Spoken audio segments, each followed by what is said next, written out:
Hello, good afternoon दवनीक। कैसे हो आप? Good afternoon ma'am. मैम मैं बहुत बढ़िया। और दिस ईयर आपने कौन कौन से एग्जाम्स दिए और कौन सा रैंक रहा? किस कोर्स में एडमिशन ली? मैम मैंने इस ईयर एमईटी एग्री दिया था, उसमें मेरा रैंक थर्ड आया और मैंने MTech food processing and technology में एडमिशन ली। Many many congratulations. आप अपने डिजायर्ड कोर्स थैंक यू में सो एडमिशन ले चुके हो। तो कैसा लग रहा है फिलहाल? Much ma'am. बहुत अच्छा लग रहा है एडमिशन लेकर, और बहुत सीट्स बहुत कम थी उस अकॉर्डिंगली तैयारी करने में। जैसे एग्रीकल्चर आना था उसमें, जिसकी वजह से मुझे प्रिपेयर करना, क्योंकि मेरा फील्ड एग्रीकल्चर नहीं थी पहले। तो मैंने एग्रीकल्चर पढ़ा आपसे, और बहुत इंफॉर्मेटिव नोट्स थे और बहुत हेल्प हुई मुझे उससे, और मेरा एग्रीकल्चर भी बहुत अच्छे से क्लियर हो गया। ओके। आपने अपनी ग्रेजुएशन किस यूनिवर्सिटी से करी है और किस कोर्स में? मैम मैंने ग्रेजुएशन पीएयू से की है, बीटेक फूड टेक्नोलॉजी में। ठीक है। तो आपको जैसे एग्जाम में सेक्शन वन जनरल एग्रीकल्चर में 90 क्वेश्चंस आते हैं सिर्फ एग्रीकल्चर के। हालांकि आपने अपनी पूरी ग्रेजुएशन में एग्रीकल्चर एज अ सब्जेक्ट नहीं थॉरोली पढ़ा होता, तो आपने कैसे मैनेज किया? मैम जैसे आपने जो नोट्स दिए थे, मैंने उसको थॉरली एक बार नहीं कई बार उसको रिवाइज किया। जैसे आपने पैकेज ऑफ प्रैक्टिस की, 3 से 4 बार रिवीजन करवाई। उनके साथ साथ मैंने अपने हैंड रिटन नोट्स बनाए थे, और जो मॉक टेस्ट थे उनको भी मैंने रिपीट बेसिस पे किया, क्योंकि लेवल पेपर का सिमिलर था। जैसे ऐसे नहीं लगा कि बहुत out of the box questions आ गए, बहुत सिमिलर लगा, क्योंकि बार बार प्रैक्टिस करने से मॉक टेस्ट देने से इजी हो गया मैम। ओके। आपने प्रेपरेशन इसकी कब शुरू करी थी और पेपर का क्या लेवल है मेन मतलब? मैम मैंने प्रेपरेशन 1 अप्रैल से ज्वाइन किया था आपको, और पेपर का लेवल सिमिलर था जो मॉक टेस्ट का था। सिमिलर ही टॉपिक्स थे, जैसे हम मॉक टेस्ट में जिस टॉपिक के जितने क्वेश्चंस होते हैं, सिमिलर लेवल के क्वेश्चंस थे। और लेवल सिमिलर ही था, not too tough not too easy मेरे लिए, क्योंकि मैंने प्रिपेयर किया हुआ था वो सब कुछ। ओके। तो जैसे आपका थर्ड रैंक है, तो आप एग्जाम को कैसे देखते हो, इजी, मॉडरेट या टफ? मैम मॉडरेट था, ऐसे इजी नहीं था कि सब लोग कर पाए। प्रेपरेशन के साथ होता है मैम। अगर मैंने प्रिपेयर नहीं किया होता तो मुझे एग्रीकल्चर नहीं आनी थी। मुझे इतना पता था वो पेपर देख के, जो क्वेश्चंस मैंने अटेम्प्ट किए फिर मुझसे वो सॉल्व नहीं होने थे, क्योंकि मुझे बेसिक नॉलेज नहीं थी एग्रीकल्चर की पहले। बिल्कुल। तो आपने इतने थोड़े टाइम में इतनी ज्यादा जो नॉलेज है वो कैसे गेन करी? How you made it possible? Ma'am मैंने एक्चुअली मेन फोकस, जो आप लोग ने नोट्स प्रोवाइड किए थे पोर्टल पे, मेरा मेन फोकस उसी पे था, क्योंकि पैकेज ऑफ प्रैक्टिस भी किया, लेकिन मेन फोकस नोट्स पे था, क्योंकि पैकेज ऑफ प्रैक्टिस बहुत ज़्यादा वास्ट नॉलेज है और मेरे लिए इतनी जल्दी उन सब कुछ चीज़ों को ग्रैब करना बहुत डिफिकल्ट था। सो मैंने उन्हीं में से शॉर्ट नोट्स बनाए और उनको बार बार रिवाइज किया, सारे टॉपिक्स को। ठीक है। तो आपको क्या लगता है कि जो एमईटी एग्जाम है, ये जो बाकी के एग्जाम्स होते हैं नेशनल लेवल जैसे आईसीआर वगैरह के हो गए, या जो और एग्जाम्स होते हैं जॉब्स के, उनसे कितना सेम या डिफरेंट है? मैम एक्चुअली मैंने बाकी एग्जाम, मैंने सिर्फ आईसीआर का दिया था फूड का। ओके। तो उसमें सिर्फ फूड थी, एग्रीकल्चर नहीं था मुझे। और जो एमईटी में एग्रीकल फूड आई थी और जो आईसीआर में थी वो सिमिलर था, ऐसे कोई लेवल का बहुत ज्यादा फर्क नहीं था, ठीक है। क्योंकि जनरल नॉलेज वो चेक कर रहे थे, ऐसे कोई डीपली एक टॉपिक में नहीं था। ठीक है। जो यहाँ पे एमईटी एग्रीकल्चर है उसका आप एग्जाम पैटर्न एक बार शेयर कीजिए। उसमें 90 क्वेश्चंस एग्रीकल्चर के आते हैं, जिसमें जर्नल एग्रीकल्चर होती है, और 60 क्वेश्चंस जो आप टॉपिक्स मतलब सब्जेक्ट चूज करेंगे उसमें से आएंगे। ठीक। और आप एडिशनल सब्जेक्ट भी 2 चूज कर सकते हैं। आपने कोई दो सब्जेक्ट सिलेक्ट किए थे सब्जेक्ट्स, या सिर्फ एक ही किया था? मैंने मैम 2 चूज किए थे, लेकिन वो मैंने खुद प्रेफरेंस के तौर पे नहीं था, एज अ ऑप्शन के लिए मैंने इकोनॉमिक्स चूज किया था। उसमें मुझे, मैंने इकोनॉमिक्स का बिल्कुल प्रिपेयर नहीं किया था, लेकिन उसमें भी मेरा 12th रैंक था जनरल कैटेगरी में, क्योंकि एग्रीकल्चर मेरी अच्छी हुई थी। Very good. मतलब सेक्शन वन जनरल एग्रीकल्चर ने आपको बूस्ट किया दोनों जगह पे। हालांकि टू में इतनी यस मैम। प्रिपरेशन थी, फिर भी उसमें इतना अच्छा। मैंने इकोनॉमिक्स की मैम, वो मेरा फील्ड भी नहीं था, और मुझे हम्म। मैंने 1% भी उसके लिए प्रिपेयर नहीं किया था। ओके, तो मतलब हम कह सकते हैं कि जो आपके ये नंबर है वो सेक्शन वन के कोई डिवोट करते हैं। हाँ मैम, ये कह सकते हैं, क्योंकि अगर इकोनॉमिक्स में 12th रैंक आया तो वो उसी के बेसिस पे है, हम्म। क्योंकि दूसरा तो मेरा सब्जेक्ट भी नहीं था। बिल्कुल, क्योंकि इकोनॉमिक्स भी तो एग्रीकल्चर का ही सब्जेक्ट है, फूड टेक में तो उसके बारे में हाँ सिखाएंगे जी। नहीं ज्यादा। कोई एक आध को यस स्टैट्स का मैम। बड़ी मुश्किल से आ गया तो आ गया। ठीक है। यस। तो अभी आप टिप्स दो उन बच्चों को जो सेम ऐसी फील्ड से हैं, एग्रीकल्चर फील्ड से नहीं है मतलब, और वो भी सोच रहे हैं कि सेक्शन वन में 90 क्वेश्चंस आने हैं और वो मेन लेवल डिसाइड करेंगे कि हमारा कितना रैंक आएगा, कि वो कैसे प्रेपरेशन करें। मेनली बच्चे ना मोटिवेशन लूज कर जाते हैं कि मतलब हमें तो फूड टेक आता है तो वही आना चाहिए एग्जाम में, दूसरा तो क्लियर नहीं होगा। Yes ma'am. स्टार्टिंग में मैम मुझे भी लगा था, जैसे मैंने फर्स्ट मंथ प्रेपरेशन जब स्टार्ट की मुझे भी बहुत लगा कि जैसे कि बहुत अलग चीजें मैं पढ़ रही हूँ, कैसे हो पाएगा, क्योंकि ऑलरेडी एग्रीकल्चर के बच्चे भी compete करते हैं उसके साथ आपके साथ। और फिर मैंने हॉल धीरे मतलब कि कंसिस्टेंसी रखी है मैम, मैंने रोज सेम आवर्स पढ़ा है। जैसे ओके। सुबह उठ के 3-4 घंटे मैंने एग्रीकल्चर को दिए हैं रोज, और पेपर जब आ गया था मैं टाइमिंग उतनी रखी ही थी, और उसके बाद मैंने अपने खुद के शॉर्ट्स नोट बनाए थे। जो ठीक है। नोट्स ऑलरेडी प्रोवाइडेड थे उनमें से मैंने अपने लिए खुद के शॉर्ट्स नोट बनवाए थे। और जब जैसे मैंने बिफोर प्रिपरेशन लास्ट 15 डेज में मैंने उन सभी नोट्स को 2 to 3 टाइम्स दोबारा से रिवाइज कर लिया था। जैसे 18 को पेपर था तो मैंने 1 जुलाई से दोबारा से रिवीजन सारी स्टार्ट की थी, और मैंने 3 से 4 बार रिवाइज किया था। और मॉक टेस्ट भी मैंने बहुत बार प्रैक्टिस किए थे।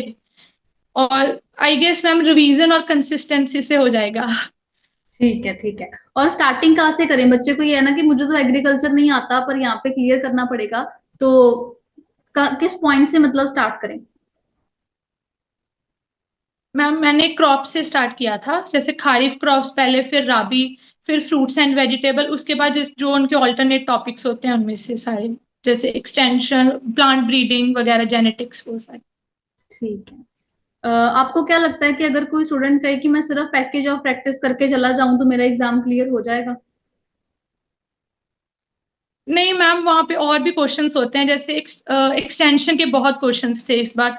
4 से 5 क्वेश्चन एक्सटेंशन से थे, और जर्नली भी वो पूछते हैं, जैसे इक्विपमेंट्स के बारे में भी पूछ लेते हैं। तो अकेला पैकेज ऑफ प्रैक्टिस तो नहीं है, क्योंकि इतने क्वेश्चंस आते हैं, लेकिन बाकी टॉपिक्स में से भी आते हैं। जर्नल जैसे इंट्रोडक्शन जैसे हो जाती है, बेसिक नॉलेज की, टर्म्स की क्या मतलब है, वो सब कुछ भी आना चाहिए।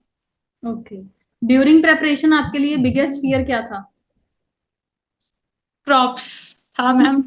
क्रॉप्स मुझे लगा था बहुत टफ होगी, कि कैसे याद करूंगी, वैरायटीज नहीं याद हो रही थी। सो मैंने जितनी मैं रिवाइज करती थी, याद नहीं करती थी, लेकिन गो थ्रू जरूर करती थी। जब कोई भी क्रॉप रीड करती थी जिसके बारे में भी, उसका गो थ्रू करती थी, कि ऐसे बार बार पढ़ने से अपने आप जितनी याद रहेंगी उतनी रख लूंगी। अच्छा, फिर बच्चे कहते हैं कि हम याद करी जा रहे हैं पर हमें याद हो नहीं रहा, भूल ही जा रहा है पिछला, तो पेपर में फिर आ जाता है याद पिछला, या मतलब ब्रेन वॉश हो जाता है एक टाइम पे? नहीं मैम, मुझे जैसे जब मैं रिवाइज करती थी ना मैम, जितनी बार करती थी मुझे ऐसा लगता था मैं कुछ ना कुछ भूल रही हूँ। हम्म। लेकिन जब पेपर में क्वेश्चन आता है ना, अगर आपने वो चीज पढ़ी हुई है तो आपको एकदम से वो आएगा दिमाग में, कि हाँ मैंने यहाँ पे पढ़ा था, इसका आंसर ये है। अच्छा। और कितने के क्वेश्चंस आपने अटेम्प्ट किए होंगे सेक्शन वन एंड टू में? मैम मैंने टोटल 125 से 130 क्वेश्चन अटेम्प्ट किए थे, इन टोटल। दोनों के मिला के? ठीक है। हाँ जी। ओके। तो प्रेपरेशन के लिए कोई टिप्स दे दो कि कितने आवर्स हम डेली बेसिस पे दें, मतलब सारे टॉपिक्स में से पढ़ें या वन बाय वन करके करें? क्या स्ट्रेटेजी थी जो आपने यूज करी और आप सजेस्ट करते हैं आगे भी? मैम मैंने टॉपिक वाइज किया था स्टार्ट, जैसे कि क्रॉप्स पहले, जैसे खारिफ कर ली, फिर राबी हाँ कर जी। ली, फिर जैसे फ्रूट्स कर लिए, फिर वेजिटेबल्स, फिर जैसे और टॉपिक्स एंड टॉपिक वाइज किया था। मैंने डेज डिवाइड किए हुए थे कि आज मुझे ये टॉपिक करना है, और उसी के अकॉर्डिंग मैं दोबारा से नहीं देखती थी जब तक मेरा सारा सिलेबस खत्म नहीं हो जाता। जब सारा खत्म हो जाता तो मैं फिर से दोबारा से रिवीजन के लिए अलग शेड्यूल बनाती थी, कि आज मुझे ये 2 टॉपिक्स रिवाइज करने हैं, आज ये अगले 2। ओके। तो जैसे आपको 4 महीने का टाइम मिला, आपने अप्रैल में स्टार्ट किया, जुलाई में आपका एग्जाम हुआ, तो इतने अगर हमारे पास 4-5 महीने का टाइम हो तो हमें डेली बेसिस पे कितने आवर्स देना जरूरी है सेक्शन वन को सिर्फ? और डेली बेसिस सेक्शन 1 को मैम 3 to 4 आवर्स आप दे सकते हो इजीली, क्योंकि मेरी स्टार्टिंग में मैम ट्रेनिंग थी, तो मैंने हम्म। स्टार्टिंग मंथ में मैंने इतना टाइम नहीं दे पाई। इसलिए बिल्कुल। वजह से मुझे बाद में थोड़ा ज्यादा देना पड़ा। लेकिन अगर आप फ्री हो और 4 महीनों में, तो अगर आप 3 से 4 अच्छे से वो रोज देते हो तो फिर आपका इजिली क्लियर हो सकता है। ठीक है। और सेक्शन टू जैसे फूड टेक है, उसका भी लेवल एक बार बता दीजिए क्या था, किस टाइप के क्वेश्चंस थे, मैम कैसे आते हैं? मैम वो जर्नल था, ऐसे नहीं था कि आपको अगर बेसिक टर्म्स फूड की पता है तो आपको हो जाना था। ऐसे नहीं था कि एक टॉपिक को पकड़ लिया, उसी में से डीप क्वेश्चंस पूछ रहे हैं। बहुत जर्नल था कि अगर आप इजिली, आपको आपने 4 साल में पढ़ा है ना, अगर आप इसको कम भी टाइम दोगे तो हो जाएगा। तो ठीक। इजिली, मतलब डीप नहीं था, बेसिक था, जनरल था वो भी। ओके। तो अच्छा, आपने जैसे ग्रेजुएशन भी पीएयू से करी है, तो आप अपना वो भी रिव्यू शेयर कर दीजिए कि पीएयू में फूड टेक्नोलॉजी का अगर हम कोर्स करते हैं तो वो कैसा रहता है, मतलब इजी है, कोई मॉडरेट टफ डिग्री है, स्किल वाली है कि थ्योरी वाली है, किस टाइप की डिग्री है ये? मैम थ्योरी भी है, प्रैक्टिकल प्रैक्टिकल भी है, क्योंकि आपको इक्विपमेंट्स के बारे में पता होना चाहिए, क्योंकि हम्म। प्रोसेसिंग एट द एंड आपको इंडस्ट्री में अगर जॉब करनी है, तो अगर आपको उनकी वर्किंग नहीं पता तो आप कैसे कर सकते हो। और वहाँ के मैम टीचर्स अच्छे हैं, बहुत अच्छे हैं, वो आपको बहुत नोट्स देते हैं, आपको सब कुछ प्रोवाइड करते हैं। अगर आप वही सब चीजें पढ़ते हो तो आपके इजिली बेसिक कंसेप्ट क्लियर हो जाते हैं फूड के। ठीक है। और स्कोप क्या है बीटेक फूड टेक्नोलॉजी का? हम्म। स्कोप मैम, अगर तो आपको टीचिंग लाइन में जाना है तो फिर आपको आगे पढ़ना ही पड़ेगा, एम टेक पीएचडी। अगर आपको इंडस्ट्री में जाना है तो आप after M tech, after B tech आप इंटर्नशिप्स लगवा सकते हो अपनी। एक तो वो यूनिवर्सिटी प्रोवाइड करेगी 4 महीने की, उसके बाद भी अगर अप्लाई कर सकते हो, आपको पे भी देंगे, वो एक्सपीरियंस मिलेगा, जितना आप एक्सपीरियंस लोगे उसी अकॉर्डिंग आपको फिर परमानेंट जॉब मिल जाती है आगे। Very good. अभी आपके आफ्टर डिग्री क्या क्या प्लान्स हैं? आफ्टर डिग्री मैम मुझे इसी फील्ड में जाना है, मुझे आगे पीएचडी भी करनी है इसी फील्ड में। तो फिर वेरी मैं गुड। तो अभी स्टडी में कंटिन्यू करूंगी। वेरी गुड, बनाए रखना ये जज्बा एंड तक। जो यस। आपने स्टडी मटेरियल में जैसे बताया कि पोर्टल मेन फॉलो किया, तो उसकी जब प्रेपरेशन करते थे तो थ्योरी पे ज्यादा टाइम देते थे या क्वेश्चंस पे? क्या आइडियल वे है? मैम मैंने पहले तो सारी थ्योरी को इजीली, मतलब बहुत अच्छे से पढ़ा है, लाइन टू लाइन पढ़ा है थ्योरी को। और बिल्कुल। उसके बाद ही मैं क्वेश्चन सॉल्व करती, अगर मैंने थ्योरी उस चीज टॉपिक की प्रिपेयर कर ली, उसके बाद मैं उसके क्वेश्चन सॉल्व करती थी, पहले क्वेश्चंस नहीं देखती थी। ठीक है। तो आपको ये जो कोर्स है इसके बारे में कब पता लगा था? मतलब एमएससी का तो पता ही मैम था। मैंने जब आफ्टर ट्वेल्थ? एमएससी का मुझे पता था, मैं इस ma'am actually after twelfth Punjab में जैसे है कि बाहर जाना है, बाहर हाँ, जाना है, तो इसी बिल्कुल। चक्कर में, क्योंकि फूड का बाहर बहुत ज्यादा स्कोप है, जी। फूड का बहुत ज्यादा है, और मैंने उसी उसी के लिए मैंने फूड चूज किया था कि ठीक। मुझे एट द एंड बाहर जाना। लेकिन जैसे मैं इस फील्ड में पढ़ गई तो फिर मुझे लगा कि नहीं, अभी आगे और पढ़ लेना चाहिए। तो अभी आफ्टर एमएससी फिर फॉरेन का प्लान है या यहीं पे और स्टडी करना है या नहीं जॉब मैम, करना अभी मैं यहाँ पे, है? नहीं अभी मैं यहाँ पे मैम पीएचडी करूंगी, यूनिवर्सिटी पीएयू से करूंगी पीएचडी भी। ठीक है, सही है। अभी 2 साल के लिए इसमें जा रहे हो, फिर नेक्स्ट उसमें भी जाओगे। वेरी गुड, होना चाहिए, करना चाहिए सारा कुछ। आप वैसे यस किस मैम। सिटी से बिलोंग करते हैं? मैम मैं फरीदकोट। ओके। तो आपने कोचिंग ऑनलाइन ज्वाइन करी थी? हाँ जी मैम, मैंने ऑनलाइन ज्वाइन करी थी। कैसा रहा एक्सपीरियंस ऑनलाइन क्लासेस का, डाउट मैम सेशंस वगैरह एवरीथिंग? मैम बहुत अच्छा एक्सपीरियंस था। क्लासेस पहले जैसे 6 डेज होती थी, और जब पेपर पास में आ गया तो फुल डे। और जो एमसीक्यू थे वो भी मैंने बहुत अच्छे से मतलब जो क्लासेस में करवाते थे वो भी, और सारे दूसरे भी मैंने बहुत इंफॉर्मेटिव थे। जैसे आपकी नॉलेज बढ़ती है कि हाँ ये भी आ सकता है जब डिफरेंट एमसीक्यूज देखते हो। और डाउट भी मैम उसी दिन क्लियर हो जाते थे जो भी पूछते थे। क्लासेस में अगर कोई डाउट होता था तो आप कैसे पूछते थे, and out of class time क्या फैसिलिटी थी? मैम अगर तो मुझे आफ्टर क्लास डाउट होता था तो मैं आपको मैसेज करती थी और आप तभी रिप्लाई कर देते थे। अगर इन क्लास ही आ रहा है तो तभी हम मैसेज करके आप तभी रिप्लाई कर देते क्लास में। ओके। क्लासेस में क्या आपका पूरा सिलेबस करवा दिया गया था, रिवीजन होगी थी या कुछ रह गया पेंडिंग? यस मैम, क्लासेस में सिलेबस भी पूरा करवा दिया गया था, और 2 से 3 बार पूरे सिलेबस की दोबारा से भी रिवीजन हो गई थी। ठीक है जी। तो रिव्यू कैसा रहा फिर आपका ओवरऑल? मैम मेरा तो रिव्यू बहुत ही अच्छा रहा, क्योंकि मेरी एडमिशन हो गई, और क्या चाहिए। बिल्कुल, और रैंक भी इतना अच्छा आया, थर्ड रैंक, क्योंकि सीट्स लिमिटेड होती हैं मास्टर्स में, तो स्पेशली ये होता है कि जितना अच्छा रैंक उतनी एडमिशन सिक्योरिटी रहेगी। यस मैम, उतनी फिर कंफर्मेशन होती है, बिल्कुल। स्ट्रेस नहीं होता काउंसलिंग वाले दिन। बिल्कुल। अच्छा, एक एडमिशन प्रोसेस शेयर कर दो, क्योंकि जो बच्चे ग्रेजुएशन जिन्होंने पीआईयू से नहीं करी होती उन्हें ये होता है कि क्या कुछ डॉक्यूमेंट्स लेके जाएं, या काउंसलिंग पे इंटरव्यू है कि डॉक्यूमेंट ही वेरीफाई करने हैं, कैसे सब कुछ होता है? एक तो मैम उनके पोर्टल पे ही वाइट फॉर्म होता है, उनको सारा फिल करना होता है, उनमें उस पे फोटोग्राफ लगानी होती है, उसको अटेस्ट करना होता है। उसके बाद 10th का डीएमसी, 12th का और डिग्री का भी चाहिए होता है। उन्होंने मेन डिग्री में फोकस करते हैं, क्योंकि आफ्टर अभी एमटेक में एडमिशन लोगे, अगर मास्टर्स में लोगे तो वो प्रॉपर सर्टिफिकेट होना चाहिए कि आपकी ग्रेजुएशन कंप्लीट हो चुकी है। और उसके बाद आपके फोटोस्टेट कॉपीज होनी चाहिए, 10th की, +2 की, डोमिसाइल, रेजिडेंस सर्टिफिकेट और करेक्टर सर्टिफिकेट के वो भी सारे अटेस्टेड होने चाहिए। ओके। तो उस दिन क्वेश्चन आंसर वगैरह पूछते हैं, इंटरव्यू वगैरह होती है कि सिर्फ डॉक्यूमेंट्स वेरीफाई करके फीस ही सबमिट होती है? मैम सिर्फ डॉक्यूमेंट वेरीफाई करके फीस ही सबमिशन हुई थी। ओके। आपने ग्रेजुएशन भी जैसे पीएयू से करी है तो आपने हॉस्टल ही लिया होगा मोस्ट प्रोबेबली? हाँ, यस मैम, हॉस्टल लिया था। ओके, तो हॉस्टल का रिव्यू कैसा है? पीएयू में जो गर्ल्स हॉस्टल है वो सेफ है? सेफ्टी है? खाना पीना, मेस रिव्यू कैसा है सब कुछ? मैम सेफ्टी पूरी है मैम, 8 बजे के बाद गेट बंद हो जाता है, आपको बाहर भी नहीं जा सकते और बाहर वाला कोई अंदर भी नहीं आ सकता। और मेस भी बहुत अच्छी है मैम, 3 मेस है उसके अंदर और बहुत अच्छा है। ओके, और स्पोर्ट्स वगैरह की ऑप्शंस को करिकुलर एक्टिविटीज का ध्यान कैसे दिया जाता है? मैम आपको अपने टीचर्स के साथ मतलब बात करो कि मैं पार्ट लेना चाहती हूँ, फिर आपको बताते हैं जब वो आता है, कॉम्पिटिशन्स वगैरह होते हैं, जैसे अभी नवंबर में होंगे कॉम्पिटिशन्स, तो वो आपको पहले ही बताते हैं कि हाँ इसमें ले सकते हो। फिर आपकी प्रॉपर पहले आपको प्रैक्टिस करवाते हैं 2 से 3 महीने, उसके बाद फिर आप कंपटीशन के लिए पार्टिसिपेट करते हो। ठीक है। ओके।